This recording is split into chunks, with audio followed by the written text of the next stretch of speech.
Hello, welcome to 5th generation and welcome to another video testing, another vlog. Ang itetest natin ngayon is the Crosman SNR 357 airgun revolver na dual ammo. This is full metal, CO2 powered by Crosman. So by the way, shout out kay Sir Kelly.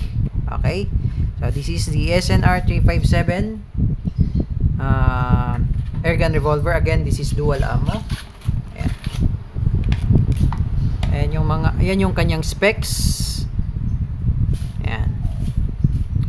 Okay, revolver mechanism, tapos 12G CO2 source, 12G cartridge, caliber 177. Ang kanyang bala ay pellets or steel BBs. Yung kanyang bigat ay nasa 1.92 pounds. Yung kanyang haba overall is nasa 8.125 inches. Pero yung barrel niya is 2.5 inches. Okay, yung sight niya sa harap ay naka-fix. Yung sight niya sa likod ay adjustable. Windage and elevation, din meron siyang safety. Okay. So, ito yung naka-sealed pa siya. Buksan na natin for testing.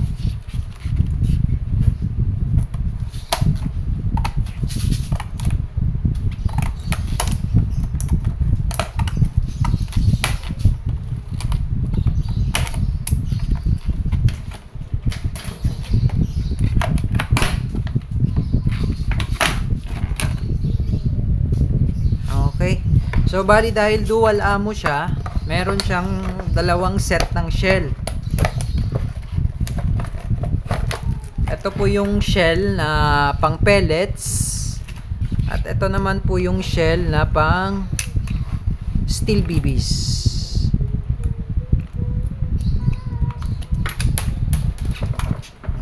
Ayan. Ito yung pang steel BBs. Yung pang steel BBs, yung rubber niya nasa harapan.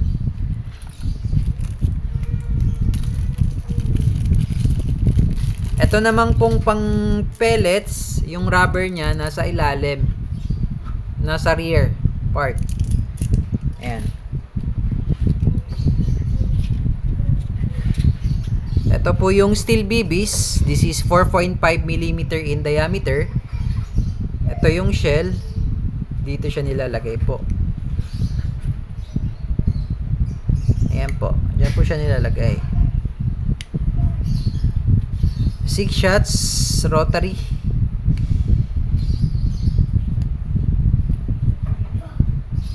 Ayan.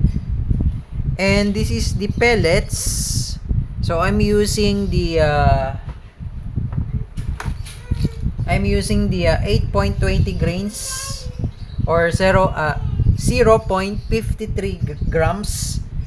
Okay? Almost 0.53 grams or 8.20 grains na I'm using the Intruder na naka-smooth barrel.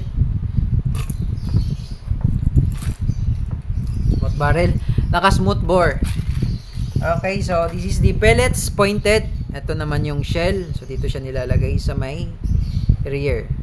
Make sure lang na walang naka-usle na pellets. Then check nyo din yung pagkabilog niya, baka mamaya hindi siya round.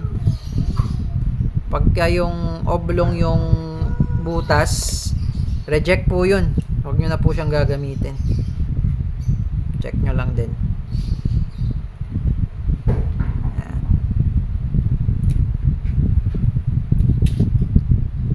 Pwede po kayong gumamit ng iba't ibang klase ng pellets.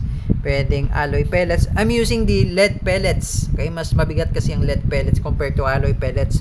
Pwede rin kayong gumamit ng pointed, flathead, round pellets, double action pellets, as long as yung size is 0.177. Pwede rin yung mga local made na pellets. This is imported pellets kasi. Pwede rin yung mga local made. Mas mura po yung local made. Ayan. Okay.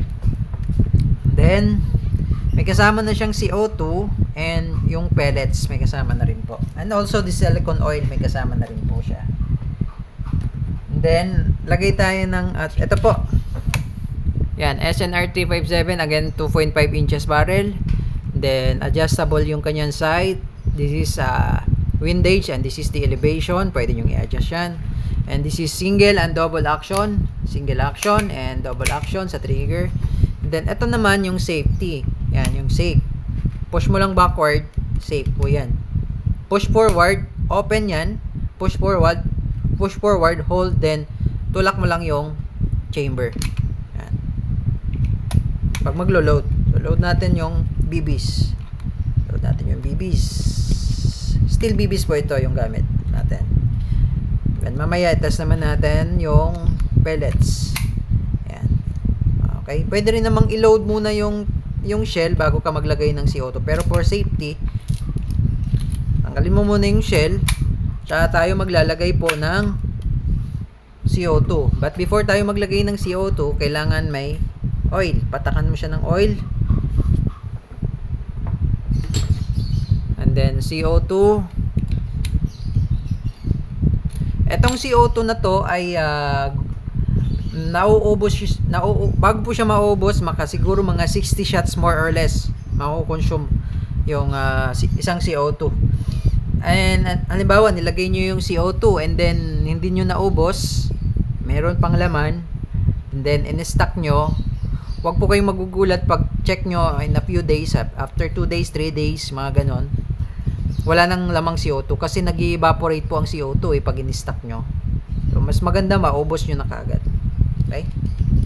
Ipitan po natin. So, kailangan mabilis po yung pihit, no?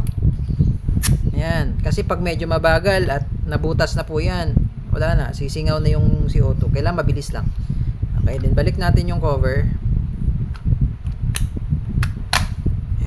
May railing naman yan dito. So, kahit di nyo na po tanggalin yung cover pag maglalagay kayo ng CO2.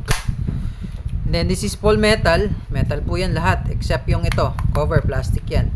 Ito, plastic. The rest, metal. Okay? Lagyan natin siya ng steel BBs.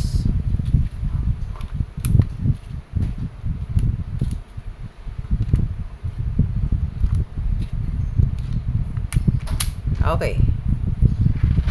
So, SNR 357, meron siyang logo ng Crossman, by Crossman siya, no? Ayan.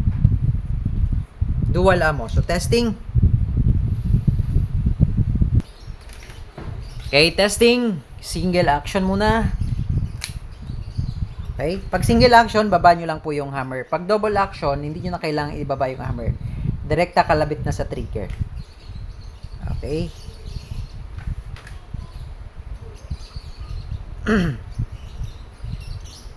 Teka, ayos lang natin itong camera. Masyadong mataas. Ayan. Okay, firing. Firing. Ganyan. Ayan. Okay, firing. One shot. One shot. Okay, sa double action naman, ayan. Hindi ko na ibababa yung hammer. Trigger lang. Medyo malalim lang sa double action.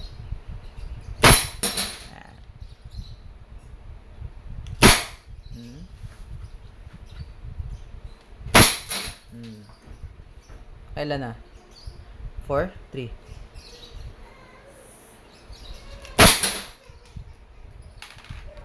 Pero mas maganda ang single eh. Kahit magalaw yan.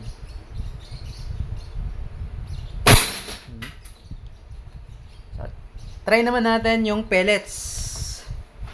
Pellets.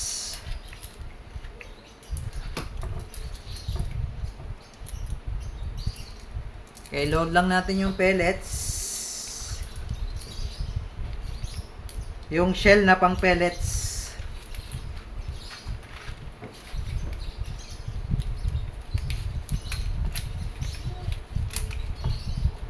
Ayan po, yung pang pellets, yan yung pellets. Makikita nyo naman pag pellets kasi nasa bungad na yung bala eh. Ayan.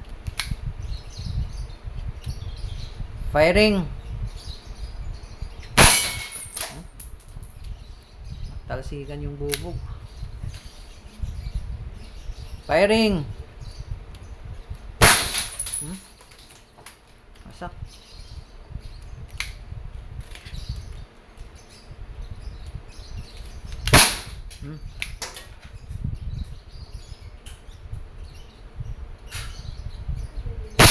Hmm.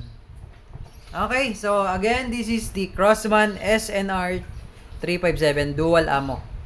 Okay, short barrel revolver. Okay, by Crossman. Okay, thank you. Have a nice day.